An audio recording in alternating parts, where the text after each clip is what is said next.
Di dalam memajukan ekonomi Indonesia, mungkin pendekatan yang kita usulkan agak berbeda dengan keputusan yang diambil oleh banyak pejabat saat ini. Sekali lagi, ini hanya usulan. Saran itu kalau dipakai ya alhamdulillah, kalau tidak dipakai ya nggak apa-apa. Apa yang kita sarankan di dalam memilih salah satu strateginya. Bukan hanya merubah kebijakan ekonomi saja, tetapi tambahkan dengan kebijakan luar negeri yang baru. Ini semua adalah bagian dari geoekonomi dan geostrategi bernegara. Membuat kebijakan jangan sepotong. Namun kita sebagai negara yang bergantung pada impor dan ekspor yang cukup besar harus menjadi negara pemain yang cantik dengan kebijakan luar negeri yang mumpuni. Ada 3 referensi mengapa kita harus melakukan strategi diplomasi tingkat tinggi atau world class strategi. Kita sederhanakan sebelum menguraikannya lebih lanjut. Entah bagaimana di kepala pejabat saat ini mementingkan FDI atau Foreign Direct Investment, dan bagi saya ya nggak salah, tapi bukan pilihan utama bagi penganut MMT, Modern Monetary Theory. Prinsip utama dari berinvestasi para investor sesungguhnya adalah modal sekecil-kecilnya, usaha semudah-mudahnya, untung secepat-cepatnya. Bisa dibayangkan kalau investor itu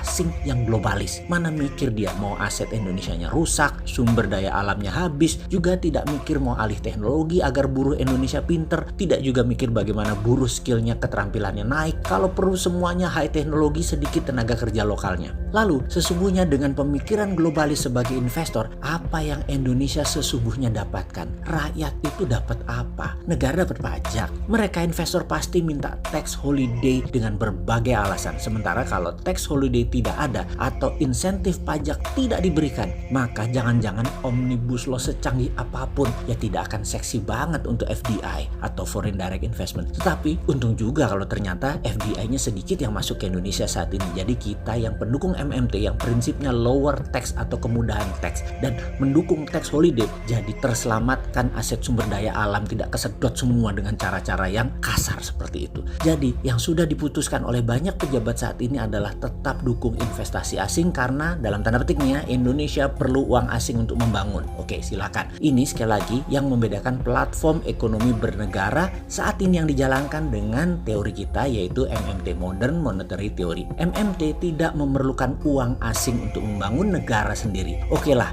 memang beda. Jadi tetap kita bantu biar nggak bablas bernegaranya. Jadi terlalu menguntungkan asing dan aseng serta membuat SDA sumber daya alam Indonesia musnah dengan nilai tambah atau value added yang rendah hanya dapat cuan dari pembelian bahan baku, itu jangan terjadi saat ini. Itu aja pesan kita. Kembali lagi, jadi apa referensi yang menjadi latar belakang pemikiran saran kita pendukung MMT ini kepada pejabat negara dan kebijakan saat ini? Semua berbasis dari perjalanan sejarah. Ketika perang saudara atau civil war terjadi di Romawi antara Julius Caesar dengan Pompei, pemimpin senat, maka seorang senator muda yang bernama Brutus yang memihak Pompei ditangkap oleh pasukan Caesar. Di sana Caesar memenangkan perang The Battle of Pharsalus tersebut. Ketika Brutus ditanya oleh Caesar mengapa memihak Pompei, anak muda tersebut terdiam lama dan tidak menjawab. Kita ingatkan sebentar, Brutus itu anaknya Servilia. Servilia adalah pacarnya Caesar, di mana Brutus sudah seperti anaknya Caesar karena sejak kecil sudah kenal Caesar. Brutus pun akhirnya mendapatkan pengampunan atau pardon dari Caesar, tentunya atas pengaruh dari sang ibunda Servilia. Kembali ke pertanyaan Caesar mengapa Brutus memihak Pompei, maka jawaban Brutus adalah Pompei memiliki pasukan 2 kali lebih besar dari Caesar, lebih lengkap senjatanya dan didukung penuh oleh senat. Caesar menjawab Brutus yang masih dalam status tahanan perang, "Kamu jangan pernah terpesona dengan kekuatan besar dan terlihat kuat. Berpihaklah kepada yang berpengalaman, militan, terbukti keterampilan prestasinya, karena yang begini punya kecenderungan menang." Sekarang kita dalam perang dagang Amerika Tiongkok harus hati-hati sekali. Diplomasi luar negerinya, lobby-lobby politiknya, kebijakan-kebijakannya, hati-hati. Juga dalam hal ini sahabat, kita bebas menganalisa siapa Pompei pada saat ini, siapa Caesar pada saat ini dalam perang dagang Amerika Tiongkok. Kalian yang memutuskan siapa Pompei, siapa Caesar. Sejarah kedua, di awal perkembangan Eropa di tahun 1100-an maka ada sebuah wilayah kecil namun super makmur bernama Venesia. Posisinya strategis berada di tengah 2 negara besar, Yunani dan Romawi. Yunani menguasai sisi utara Laut Aegean dan sisi muka Samudra Atlantis. Sisi Romawi menguasai selatan Eropa sampai Afrika Utara. Venesia harus tepat memihak siapa dalam perang Thucydides Trap antara 2 negara besar tadi. Melihat posisi strategis kedua negara tadi, Venesia berada di tengahnya. Seperti Indonesia dengan Selat Malakanya dalam hal Tiongkok Amerika pada saat ini.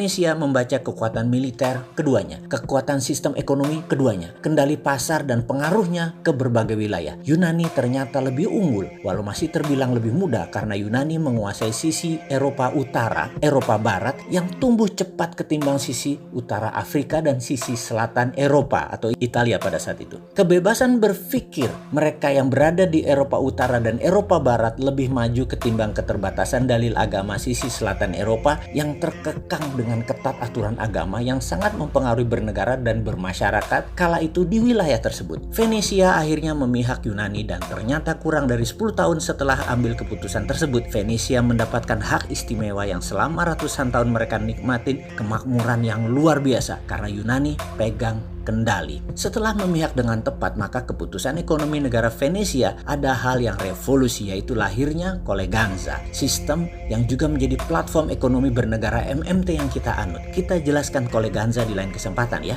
Yang terakhir referensi kita adalah ketika strategi mengalahkan virus versi mantan Menteri Kesehatan kita, yaitu Ibu Siti Fadilah. Mengalahkan virus bukan dengan vaksin, tetapi dengan politik. Hal ini memerlukan penjelasan lebih rinci, namun saya yakin banyak yang paham maksud kita ini. Atau kita tambahkan, sama memenangkan perang dengan diplomasi politik dalam perang dagang kali ini. Itu pun bisa. Kita ambil contoh lagi. Kita semua tahu ISIS adalah hornet nest-nya strategi Israel dan Amerika. Kita tahu yang merancang adalah tim Partai Demokrat yang bosnya bernama Madam Secretary Hillary Clinton. ISIS tombol utamanya ada di Madam Secretary ini. Kalau dulu mantan Presiden Pak SBY mengerti strategi politik ini, maka tidak mungkin ada teroris meledakkan bom lebih dari 10 kali selama Pak SBY menjabat. Sahabat, urusan begini, yaitu teroris di tanah air, jangan ragukan ke NKRI-annya si Bosman Sontoloyo ini.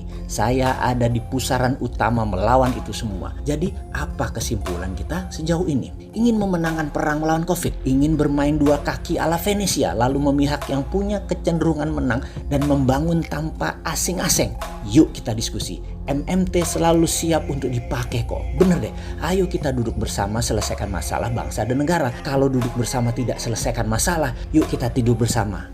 Gitu kan ya, tidur itu supaya mimpi lagi, gitu loh maksudnya.